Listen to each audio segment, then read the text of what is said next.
Bonjour, nous nous retrouvons pour l'histoire de l'Église de notre diocèse.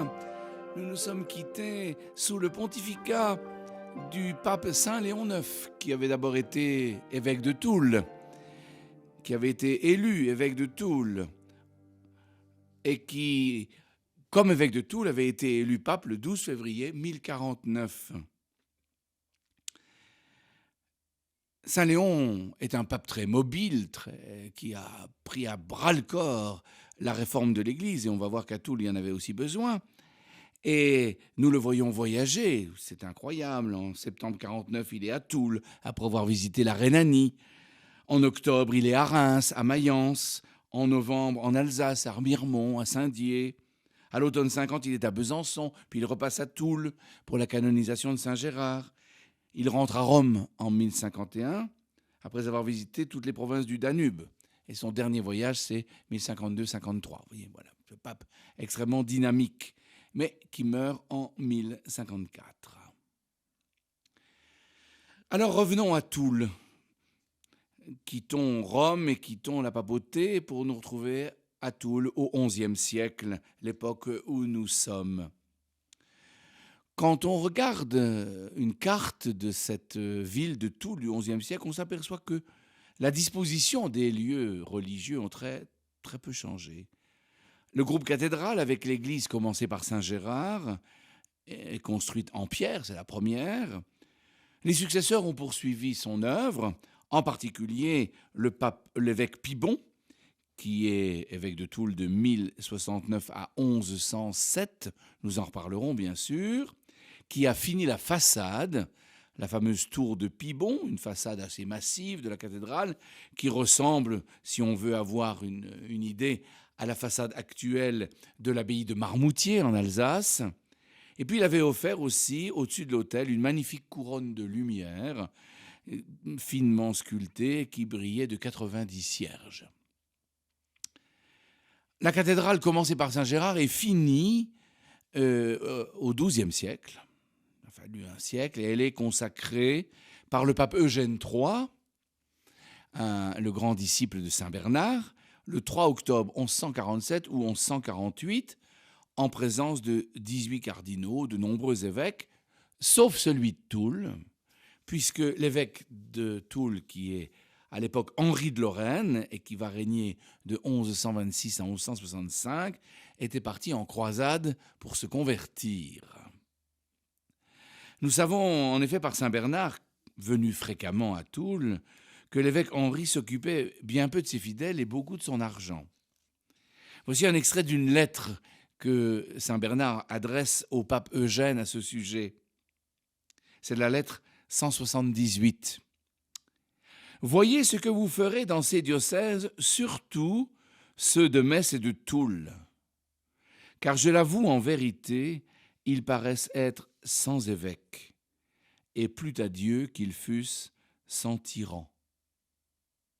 Les prélats de ces églises sont défendus, caressés, honorés, et cependant beaucoup de fidèles s'étonnent et se scandalisent, car ils savent avec certitude qu'il y a dans leur vie et dans leurs mœurs de ces choses qui seraient condamnables et exécrables, je ne dis pas en des évêques, mais en des séculiers de toute condition, de ces choses que j'aurais honte de vous écrire et qu'il ne vous convient pas d'entendre. »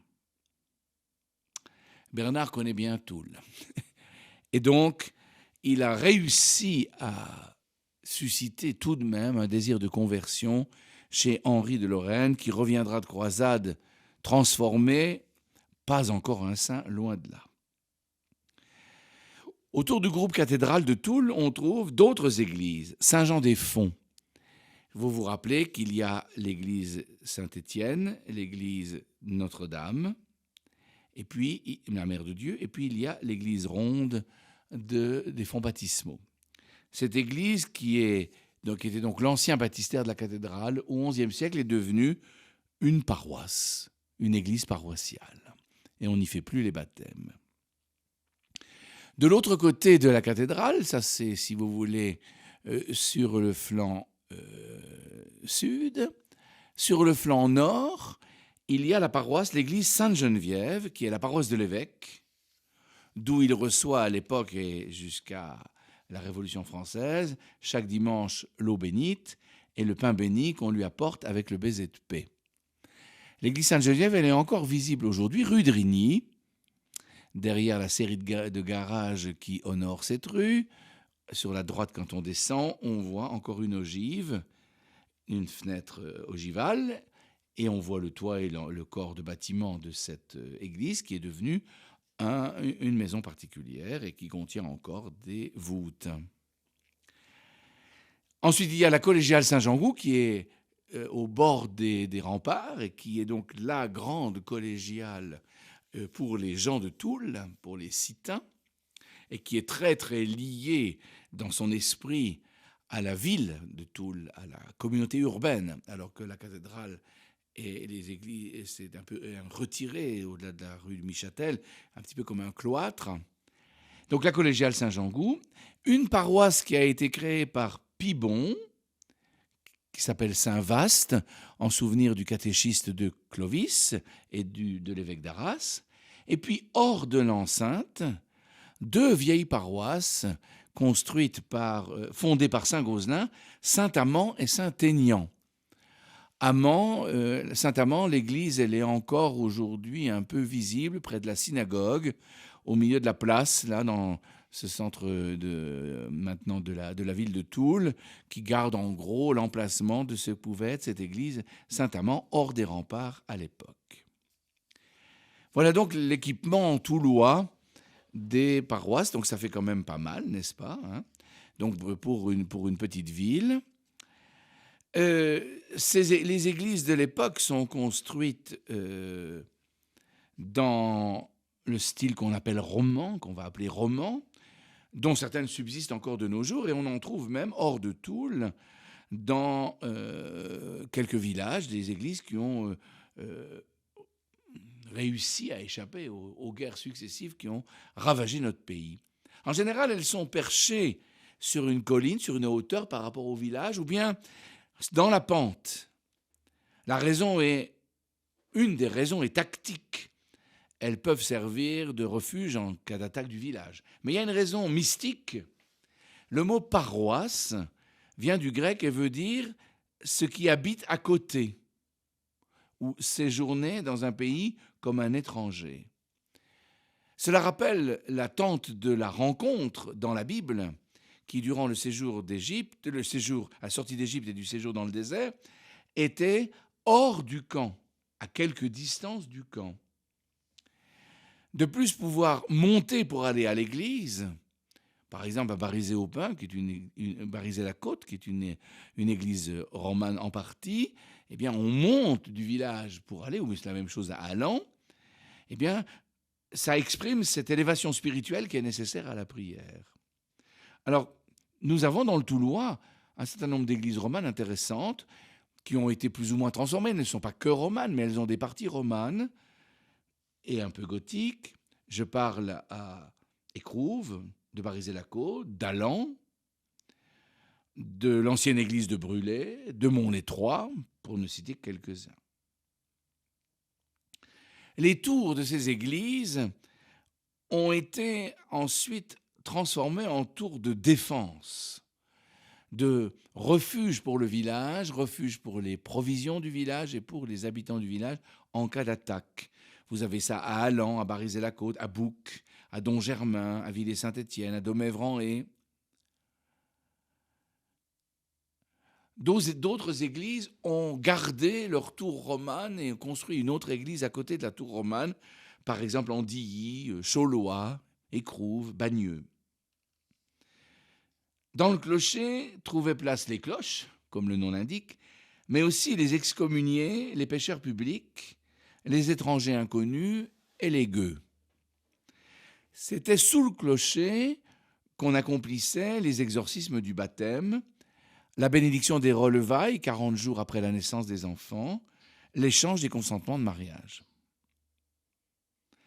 Au XIIe siècle, on baptise encore par immersion, 3 fois dans la cuve au nom de la Trinité. Un petit texte du temps nous donne les rites, une vêture nouvelle, en sa main une chandelle, son parrain qui défend le prix et le fit donc l'autel baiser. Donc on a le vêtement nouveau, le cierge, le parrain qui reçoit l'enfant à la sortie des fonds et qui va le déposer sur l'autel. Beaucoup de prénoms portés par les gens de cette époque, d'ailleurs, évoquent des fêtes liturgiques. Pâquelin ou Pacotte, par exemple, c'est pour Pâques. Tiphaine, c'est pour l'Épiphanie. Hosanne, c'est pour les rameaux. Caramentran, c'est pour quelqu'un qui serait né en carême. À 7 ans, l'enfant est confirmé. Il assiste à la messe dominicale au milieu d'une forte cohue et de beaucoup de bruit, car l'église est à la fois un lieu de prière, un forum et un grenier. La messe est dite en latin, l'évangile est traduit en langue du peuple comme la prédication à partir du XIIe siècle. Tout le monde est assis sur le sol jonché d'herbe en été ou de paille en hiver. Les auditeurs réagissent à haute voix durant le sermon, donnent leur opinion, contredisent ou applaudissent. Les mariages de cette époque sont de plus en plus célébrés devant le curé, qui reçoit les consentements sous le porche de l'église en public. Mais on assiste encore à des mariages qui sont faits uniquement entre les deux époux, car à l'époque la forme canonique du mariage n'existe pas encore, mais elle se met en place tout doucement, d'abord par la pratique, et ensuite elle le sera par le droit au Concile de Trente, parce que la possibilité de se marier secrètement entre époux causait des problèmes considérables et un amoncellement de procès, puisque certains prétendaient que certaines prétendaient que certains avaient échangé le consentement de mariage et que ce n'était pas vrai. Enfin, il y avait plein de choses complexes, et donc c'est pour ça qu'on a instauré la forme canonique, où on a obligé à se marier devant le curé. Mais à l'époque, au XIIe siècle, ça se fait de plus en plus. Le mari passe l'anneau au doigt de sa femme et le prêtre donne la bénédiction nuptiale. Ensuite, on entrait dans l'église, on se donnait la paix et sous un voile, une seconde bénédiction était donnée aux époux. Voilà, on peut dire l'église et la vie liturgique. Mais le XIIe siècle est aussi un siècle d'expansion des paroisses. Nous sommes sous donc, le règne du pape Pie-Bon. Pie-Bon est évêque de Toul de 1069 à 1107. Il a été consacré évêque de Toul à Metz en 1170 par l'archevêque de Trèves.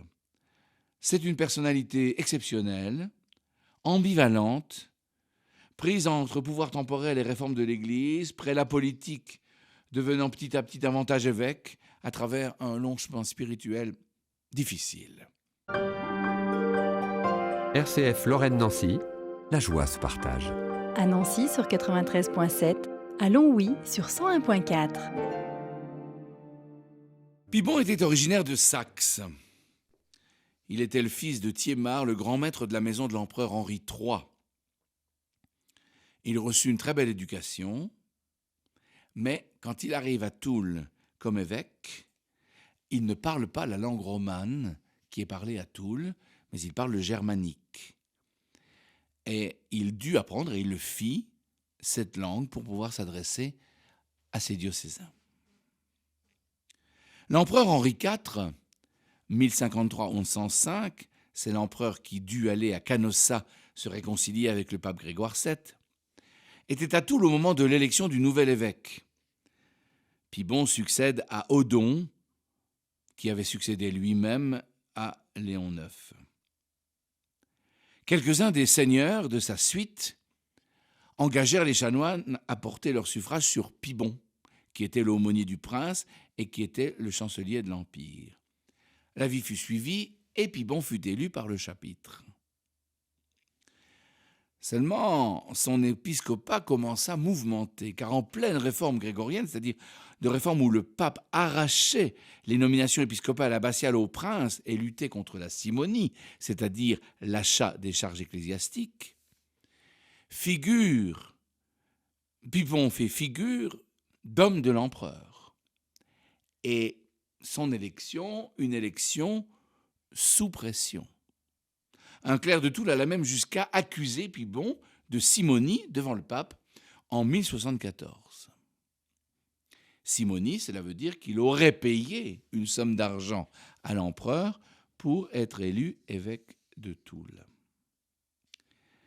Pibon réagit avec violence à cette accusation, ce qui malheureusement aggrava son cas. Il se déclara hautement l'ennemi du pape, prit parti contre lui et s'engageant dans le schisme d'Henri IV, il entraîna dans sa défection le duc de Lorraine, Thierry II de Lorraine, et le comte de Bar, qui abandonnèrent ainsi la cause de Grégoire VII pour embrasser celle de l'empereur. Et dans la lutte qui commence là entre le pape et l'empereur, Pibon fut souvent du côté de l'empereur, participant à la diète de Worms où l'empereur tentait de s'opposer au pape. Dès que Grégoire VII fut instruit du résultat de l'assemblée de Worms, il prononça à Rome, au milieu d'un synode composé de 110 évêques, une sentence d'excommunication contre l'empereur Henri IV et le priva de titre de roi. Beaucoup d'évêques se ressaisirent alors devant cette décision et demandèrent au pape, qui fit dire à Pibon qu'il ne devait pas tarder, lui aussi, à demander pardon, ce que Pibon n'avait pas fait de volonté personnelle. La réconciliation entre le pape et Pibon eut lieu en 1078.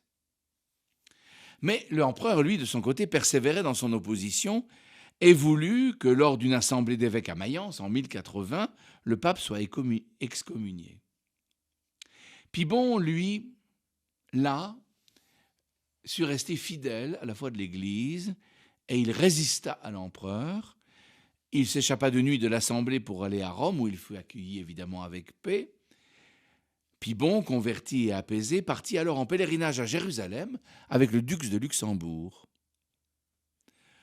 Au retour, changé par ce pèlerinage, il voulut s'arrêter à l'abbaye Saint-Bénigne de Dijon pour y entrer. Mais ses diocésains le réclamèrent et le pape l'encouragea à rentrer à Toul. Pibon participa au concile de Clermont en 1095, où le pape Urbain II prêcha la croisade pour sauver les lieux saints.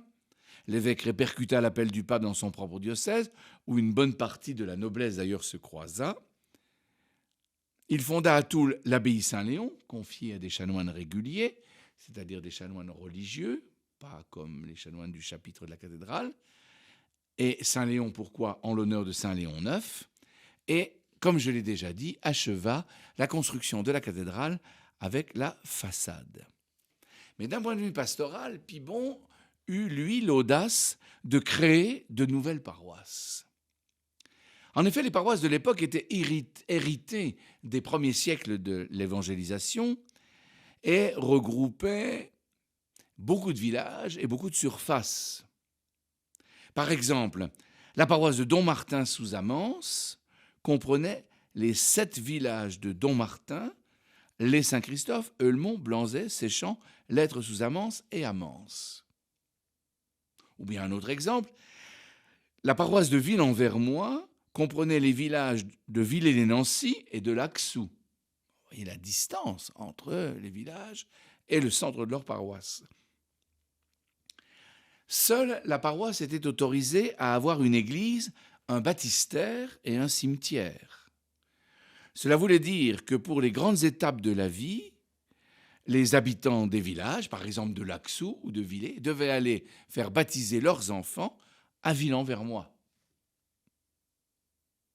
Même s'il y avait une chapelle dans le village de Laxou et dans le village de Villers, c'était des chapelles de desserte, ce n'était pas le lieu de la paroisse. Et donc, il devait se rendre à la célébration de la messe les jours de grandes fêtes, Noël, Pâques et Pentecôte, pour la pénitence et pour la communion annuelle, et pour tout leur baptême ou mariage. Dans le dynamisme de la société qui reprend au cours du XIe siècle et qui s'épanouit au XIIe sous le pontificat de Pibon, les habitants ne supportent plus cette espèce d'éloignement et de suggestion à un lieu qui ne correspond plus à la vie de l'époque. Et donc ils vont chercher à obtenir de l'évêque la fondation de nouvelles paroisses, de division des territoires, surtout quand un bienfaiteur local où la communauté des habitants avait réussi à construire une chapelle au milieu du village. Par exemple, c'est le cas de Montvignoble. Je prends quelques exemples pour que vous vous rendiez compte de ce que cela veut dire. Nous sommes en 1077, 11e siècle. Les habitants font partie de la paroisse dont le centre est à Blénod-les-Toules. Ils ne sont pas très loin quand même. Ils doivent s'y rendre selon les obligations dites plus haut. La communauté a sa chapelle, mais peu à peu, les paroissiens de Montvignoble ne vont plus à Blénod, mais vont aux offices dans leur chapelle, avec leurs prêtres, qu'ils entretiennent d'ailleurs financièrement. De plus, c'est ça qui va déclencher c'est toujours comme ça dans la vie, qui va déclencher le problème, c'est qu'ils ne font plus les oblations à leur curé légitime de Blénod, c'est-à-dire ils ne lui payent plus la dîme. Ils entretiennent leur prêtre à Montvignoble, mais plus celui de Blénod. Le curé se plaint à l'évêque Pibon, qui, comme toujours, c'est son tempérament, réagit avec vivacité. Il jette l'interdit sur Mont, c'est-à-dire qu'il interdit toute célébration. La population résiste 2 ans. En 1079, les habitants de Montvignoble font intervenir le duc de Lorraine, Thierry de lui-même, pour plaider leur cause d'avoir une paroisse à Montvignoble. L'évêque, qui n'ose rien refuser à Thierry II, accède alors à leur demande et vient consacrer leur église à Montvignoble. Toute cette histoire que je viens de vous raconter, nous l'avons dans toutes les archives de Pibon. Et dans ces archives, nous trouvons 23 consécrations d'églises dans son diocèse. Ça veut donc dire qu'il y a eu au moins 23 paroisses nouvelles créées. C'est la même chose à Lettres sous Amance. Les habitants de Lettres et d'Amance gagnent vite leur indépendance, car la demande est faite à l'évêque par la puissante comtesse Sophie de Bar et de Mousson, qui habite le village. On le voit, la création de nouvelles paroisses n'est pas aisée. L'habitude s'était faite des frontières anciennes, des lois établies. Le changement insupporte souvent, et il faut la demande d'un personnage puissant pour obtenir gain de cause. Comme à Neufchâteau, par exemple. Le curé perdit sa cause, pourtant juste, quand Pibon fonde une nouvelle paroisse Saint-Nicolas à la demande du duc Thierry, qui venait de créer un nouveau quartier entre remparts, à côté de la ville ancienne de Neufchâteau, et donc de la vieille paroisse de Saint-Christophe. C'est également sous l'épiscopat de Pibon que commença vraiment le pèlerinage de Saint-Nicolas de Port, ce grand centre qui dure encore aujourd'hui depuis bientôt 1000 ans. Bien que, vous le savez, Saint-Nicolas ne soit pas un saint de la région. Il est né à Patars, en Turquie actuelle, vers 255, dans la province de Lycie, dans une famille de riches marchands. Son oncle est évêque de Myre. Notre saint en recevra le prénom. Nicolas, ça signifie la victoire. Et le siège épiscopal au cours du IVe siècle. Ce saint est bien connu par les legendas qui ont été écrites à son sujet. Legenda, ça veut dire ce qui doit être lu, ce qui est à lire. Ça ne veut pas dire que c'est des histoires racontées, ça veut dire que c'est ce qui est à lire le jour de la fête de Saint-Nicolas. Ce sont des petites histoires, mémorisables facilement, qui gardent mémoire de quelques hauts faits de la sainteté de Nicolas et qui tirent toujours une leçon pour celui qui a écouté le récit de Saint-Nicolas. On a le même procédé avec les Fioretti, par exemple, de Saint François d'Assise. Mais nous verrons ça la prochaine fois.